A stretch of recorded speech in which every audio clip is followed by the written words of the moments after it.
दोस्तों नमस्कार, जय हिंद। स्वागत है आप सबका कंपटीशन वॉर के यूट्यूब चैनल में। मेरा नाम है संदीप, उपस्थित हूँ आपके लिए लेकर एक नई वीडियो। दोस्तों, प्रधानमंत्री की आर्थिक सलाहकार परिषद के एक सदस्य हैं जिनका नाम है संजीव सान्याल जी। इन्होंने एक स्टेटमेंट पास किया जिसमें इन्होंने कहा कि भारत की अर्थव्यवस्था जो है अगले वित्त वर्ष में दुनिया की चौथी बड़ी अर्थव्यवस्था हो जाएगी। दोस्तों, संजीव सान्याल साहब पिछले दिनों अपने एक और स्टेटमेंट के कारण सुर्खियों में बने हुए थे, जिसमें उन्होंने कहा था कि यूपीएससी यानी कि यूनियन पब्लिक सर्विस कमीशन की तैयारी करने वाले जो स्टूडेंट हैं, जो युवा हैं, अपने एज का बड़ा ही प्रोडक्टिव टाइम इस तैयारी के अंदर दे देते हैं। इसलिए उन्होंने जो सान्याल साहब हैं, इन्होंने यूपीएससी की तैयारी को वेस्टेज ऑफ टाइम कहा था। खैर, आज हम इनके यूपीएससी वाले स्टेटमेंट पर नहीं, अर्थव्यवस्था वाले स्टेटमेंट पर चर्चा करने के लिए इस वीडियो में आए हुए हैं। दोस्तों, वीडियो शुरू करें इससे पहले आपसे गुजारिश करूंगा कि यदि आप चैनल पर नए हैं तो सबसे पहले आप चैनल को सब्सक्राइब कर दीजिएगा, बेल आइकन को हिट कर दीजिएगा ताकि आने वाले जो वीडियोस हैं उनके नोटिफिकेशंस आपको टाइम टू टाइम मिलते रहें। साथ ही वीडियो के डिस्क्रिप्शन को चेक करना मत भूलिएगा। इस वीडियो के अंदर हम करंट सिनेरियो के साथ साथ भारतीय अर्थव्यवस्था को थोड़ा सा समझने की कोशिश करेंगे। साथ ही भारतीय अर्थव्यवस्था की वर्तमान स्थिति क्या है इसको भी समझेंगे। पिछले 5 वित्त वर्षों से लेकर के अभी तक भारतीय अर्थव्यवस्था किन चुनौतियों के दौर से गुजरी, इन सब बातों पर भी विस्तार पूर्वक चर्चा करेंगे। साथ ही अंत में इस वीडियो के अंदर आपको दुनिया की 10 सबसे बड़ी अर्थव्यवस्थाओं का कंपैरिजन भी करने की कोशिश की जाएगी। तो चलिए आइए वीडियो का प्रारंभ करते हैं।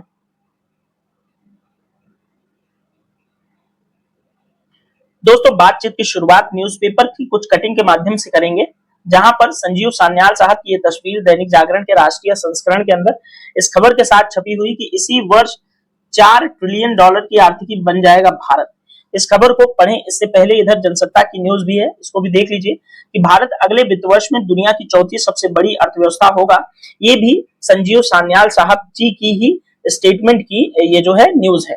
तो आइए थोड़ा सा हम इस न्यूज़पेपर के माध्यम से घटनाक्रम को समझने की कोशिश करते हैं। साथ ही कुछ फैक्ट्स एंड फिगर्स भी समझेंगे जो कि एग्जाम के पॉइंट ऑफ व्यू से आपके बहुत ज्यादा महत्वपूर्ण है। ठीक है दोस्तों, प्रधानमंत्री की आर्थिक सलाहकार परिषद के ये सदस्य हैं संजीव सान्याल जी, जिनकी तस्वीर यहाँ पर भी है और थंबनेल में भी आपने उनकी तस्वीर को देखा होगा।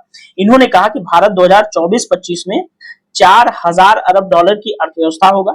अगले वित्त वर्ष की शुरुआत में जापान को पीछे छोड़ते हुए दुनिया की चौथी सबसे बड़ी अर्थव्यवस्था बन जाएगा। यानी कि जापान इस समय दुनिया की चौथी सबसे बड़ी अर्थव्यवस्था है और भारत है 5वें नंबर पर। तो अगले वित्त वर्ष में जापान को भारत पीछे छोड़ देगा, ऐसा इनका कहना है।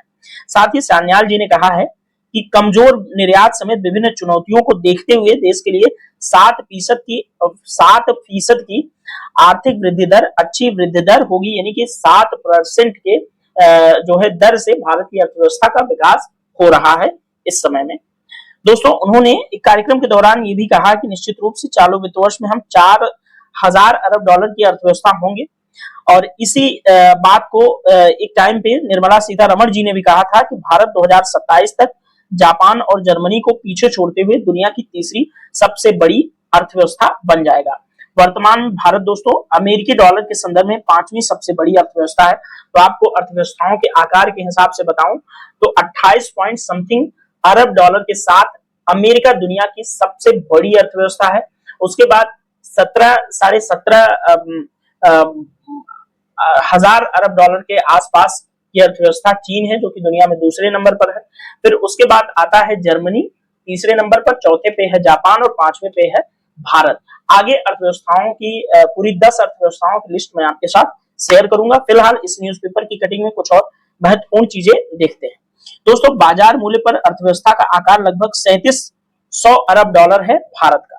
सान्याल ने कहा कि जापान अब 4100 अरब डॉलर के साथ हमेशा हमसे थोड़ा सा ही आगे है।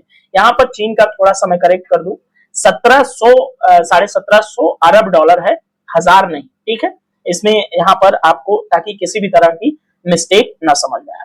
दोस्तों, इन्होंने सान्याल जी ने कहा है कि अगले साल की शुरुआत में इसी साल तक हम जापान को पीछे छोड़ते हुए दुनिया की चौथी सबसे बड़ी अर्थव्यवस्था बन जाएंगे। यही इनका जो है स्टेटमेंट है। और बाकी जर्मनी की अर्थव्यवस्था का आकार इन्होंने बताया है। ठीक है, और ये भी कहा है कि जर्मनी की अर्थव्यवस्था जो है इस समय बढ़ नहीं रही है, यानी कि स्थिर पोजीशन पर बनी हुई है। ठीक है, और इन्होंने कहा कि शायद 2 साल में हम जर्मनी से आगे निकल जाएंगे। इसलिए मुझे लगता है कि दुनिया की तीसरी सबसे बड़ी अर्थव्यवस्था बनने के मामले में अब हम लक्ष्य के काफी करीब है। दोस्तों भारत ने 5 ट्रिलियन डॉलर की इकोनॉमी बनाने का लक्ष्य भारत को 2025 तक ही रखा है और 2026 में यानी कि 24 में हम 41 अरब डॉलर के आसपास की अर्थव्यवस्था है। तो हो सकता है कि हम 25 के लास्ट तक 5 ट्रिलियन डॉलर इकोनॉमी का जो अपना लक्ष्य है उसको छू लेंगे। दोस्तों इस कटिंग के अंदर भी सेम यही बातें दोहराई गई हैं। आप इसको वीडियो को पॉज करके थोड़ा सा पढ़ लीजिएगा। आइए अब कुछ इंपॉर्टेंट चीजों पर डिस्कस करते हैं कि भारत की अर्थव्यवस्था वर्तमान में इसकी स्थिति क्या है। दोस्तों यदि वर्तमान में भारतीय अर्थव्यवस्था की स्थिति की बात करें तो भारतीय अर्थव्यवस्था ने पिछले दशक में प्रबल और प्रत्याशित वृद्धि दर्ज की है। साथ ही यह विश्व स्तर पर 10वीं सबसे बड़ी अर्थव्यवस्था से आगे बढ़ती हुई अब 5वीं सबसे बड़ी अर्थव्यवस्था बन चुकी है। आप सब जानते हैं भारत दोस्तों G20 देशों के बीच सबसे तेजी से विकास करती हुई अर्थव्यवस्था के रूप में भी स्थापित हुआ है। यानी कि दुनिया में इस समय G20 के जितने 20 मेंबर्स हैं उनमें सबसे तेज फास्टेस्ट ग्रोइंग इकोनॉमी है तो वो है इंडिया की। साथ ही अंतर्राष्ट्रीय मुद्रा कोष की बात करें तो अंतर्राष्ट्रीय मुद्रा कोष ने भारतीय अर्थव्यवस्था को 2024 और 25 के लिए इसकी जीडीपी वृद्धि दर कितना बताया 6.8% और 2025-26 में इसको 6.5% की वृद्धि दर का अनुमान जो है IMF द्वारा लगाया गया है। आर्थिक सर्वेक्षण 2024 यानी कि हालिया आंकड़ों की बात करें तो भारत का चालू खाता जो घाटा है यानी कि करंट अकाउंट डिफिसिट वित्त वर्ष 2024 की पहली छमाही में सकल घरेलू उत्पाद के 1% तक कम हो गया है, जो कि भारतीय अर्थव्यवस्था में सकारात्मक वृद्धि का संकेत देता है। साथ ही दोस्तों जिसका श्रेय किसको जाता है प्रत्याशित सेवा निर्यात और तेल आयात लागत में जो है कमी की वजह से ही हमारा चालू खाता जो घाटा है वो कम हुआ है। आप जानते हैं कि हम रूस से कम कीमतों पर इस वर्ष काफी बड़े पैमाने पर तेल का आयात कर चुके हैं, जो कि हमें काफी मार्जिनल रेट पर रूस ने तेल दिया था, क्योंकि रूस यूक्रेन वॉर की वजह से उस पर काफी सैंक्शंस लगा हुआ था। अमेरिका ने भी उससे जो है व्यापार करने पर सैंक्शन लगाया था, लेकिन इसके बावजूद भारत ने काफी बड़ी पैमाने पर तेल जो है रशिया के साथ खरीदा है और अमेरिका की मजबूरी भी थी कि भारत को वो रशिया से तेल खरीदने की छूट प्रदान करे। दोस्तों प्रबल संस्थागत विदेशी निवेशकों की बात करें यानी कि एफडीआई की बात करें तो इसका अंतर प्रवाह विदेशी मुद्रा भंडार को लगभग 634 बिलियन डॉलर तक पहुंचा ले गया। यानी कि भारत का जो संस्थागत विदेशी निवेशक है उसका कितना अरब डॉलर है तो 643 अरब डॉलर। इसको भी आप लोग याद रखेंगे, इंपॉर्टेंट होगा। ठीक है, ये सारे आंकड़े दोस्तों आपके एग्जाम के पॉइंट ऑफ व्यू से काफी महत्वपूर्ण है। चलिए इस वीडियो में थोड़ा सा और आगे बढ़ते हैं। साथ ही यहाँ पर भारतीय अर्थव्यवस्था की कुछ और स्थितियों को यहाँ पर दर्शाया गया है, जैसे देश का जो अवसंरचनात्मक विकास है यानी कि इंफ्रास्ट्रक्चर डेवलपमेंट है इंडिया का बहुत तेजी से बढ़ रहा है। आप सब जानते हैं, चाहे वो सड़क के मामले में हो, चाहे मेट्रोज के मामले में हो, या फिर किसी अन्य चीज के मामले में जो अवसंरचना है वो काफी तेजी से बढ़ रही है। पिछले 9 वर्षों में 74 हवाई अड्डों का भी निर्माण भारत के अंदर जो है किया गया है। विनिर्माण क्षेत्र की बात करें यानी कि मैन्युफैक्चरिंग सेक्टर की बात करें तो इनकी क्षमता उपयोगिता जो है वो 74% तक पहुंच रही है, जो कि दीर्घकालिक औसत के आसपास है और आगामी तिमाहियों में निजी पूंजीगत व्यय चक्र में संभावित तेजी के संकेत यहाँ पर प्राप्त हुए हैं। यानी कि हमारा विनिर्माण यानी कि द्वितीयक सेक्टर भी काफी तेजी से ग्रो कर रहा है। साथ ही शहरी बेरोजगारी दर में भी 6.6% की गिरावट देखी गई। ग्रामीण बेरोजगारी दर में भी काफी सकारात्मक जो है संदेश प्राप्त होता है। तो ये रही दोस्तों भारतीय अर्थव्यवस्था की वर्तमान स्थिति, जिसके आधार पर आदरणीय संजीव सान्याल जी ने इतनी बड़ी बात जो है इंडियन इकोनॉमी के लिहाज से कही है। अब यहाँ पर अंत में हम थोड़ा सा ये देखेंगे कि पिछले 5 वर्षों में भारतीय अर्थव्यवस्था को किन चुनौतियों का सामना करना पड़ा। तो इसमें 4-5 पॉइंट्स हम इसलिए देख लेते हैं कि जैसे एग्जाम वगैरह में आपसे पूछ ले तो आप आसानी से चीजों को हल कर पाए। जैसे पहला पॉइंट हो सकता है कि आर्थिक विकास में मंदी है। भारत में जिस हिसाब से ग्रो करना चाहिए उस हिसाब से हो नहीं रहा है, लेकिन फिर भी दुनिया के अन्य देशों के अपेक्षाकृत हम बहुत अच्छे पोजीशन में इस समय चल रहे हैं। साथ ही बेरोजगारी और अल्प रोजगार है। आप सब जानते हैं कि बड़े पैमाने पर हमारी युवा शक्ति बेरोजगारी का सामना कर रही है। उसको हम ह्यूमन कैपिटल में कन्वर्ट नहीं कर पा रहे हैं, यानी कि उसको उत्पादक वर्ग में शामिल नहीं कर पा रहे हैं। ये भी हमारी अर्थव्यवस्था के लिए काफी चिंताजनक बात है। दूसरे क्षेत्र की बात करें जैसे कृषि एवं संबद्ध क्षेत्र में तमाम चुनौतियां हैं, जैसे तकनीकी विकास जिस हद तक कृषि और संबद्ध क्षेत्रों में होना चाहिए था उस हिसाब से नहीं हो रहा है।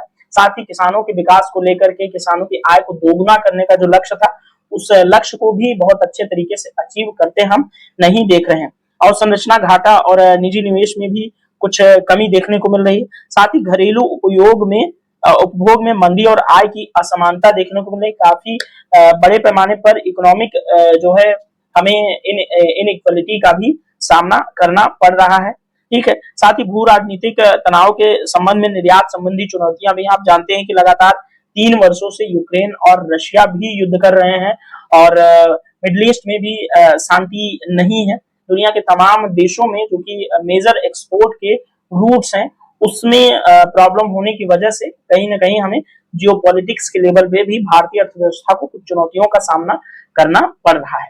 तो दोस्तों ये रही पूरी न्यूज, हमने विस्तार पूर्वक आपसे बात की। साथ ही आपके एग्जाम के पॉइंट ऑफ व्यू से जो भी पहलू इंपॉर्टेंट हो सकते हैं उसका भी हमने इस डिस्कशन के अंदर शामिल किया।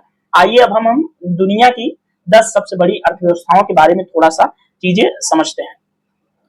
दोस्तों यहाँ पर दुनिया के 10 सबसे बड़े अर्थव्यवस्थाओं वाले देशों का नंबर यहाँ पर दिया हुआ है, जिसमें से 1 से 10 तक यानी कि टॉप 10 इकोनॉमीज हैं इंडिया पूरी दुनिया की, जिसमें संयुक्त राज्य अमेरिका दुनिया में नंबर 1 इकोनॉमी है और इसका जो है सकल घरेलू उत्पाद जो है यानी कि जीडीपी जो है अमेरिकी अरब डॉलर में बात करें तो यहाँ पर 27,974 अरब डॉलर लिखा हुआ है, लेकिन यहाँ पर जो है 28.68 समथिंग दिखा रहा है अगर आप विकिपीडिया के अंदर अमेरिका की इकोनॉमी का आकार जो है सर्च करें।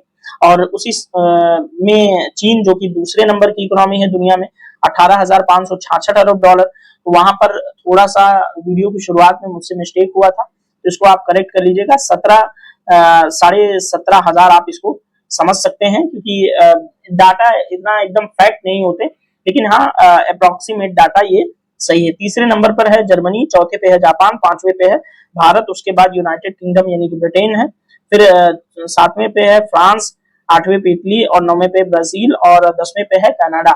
अमेरिका अपने आसपास के जो कुछ डिस्टरबेंस वाले कंट्रीज हैं, चाइना को छोड़ दिया जाए तो जैसे ये पाकिस्तान की अर्थव्यवस्था तो दुनिया के टॉप 20 में भी शामिल नहीं होगी। ये काफी बड़ा ड्रॉबैक है और कुल मिलाकर के अपने आसपास के कंट्रीज में सिर्फ हम चीन से जो है पीछे हैं, बाकी तो हम दुनिया में जो है 5वें ही हैं। लेकिन अब संभवतः 2 वर्षों के अंदर हम यहाँ पर जो है यहाँ पर हो जाएंगे, यहाँ पर भारत लिखा जाएगा, यानी कि दुनिया की तीसरी सबसे बड़ी अर्थव्यवस्था कौन होगा? भारत। दोस्तों ये वीडियो आपको कैसा लगा? वीडियो के लिए फीडबैक आप कमेंट बॉक्स में जरूर दीजिएगा। वीडियो के अंदर जो कुछ महत्वपूर्ण पॉइंट्स हो सकते थे अर्थव्यवस्था के लिहाज से सारा कुछ शामिल करने की कोशिश की गई। आपका ये वीडियो देखने के लिए बहुत बहुत धन्यवाद। Thank you so much. आपका दिन शुभ हो।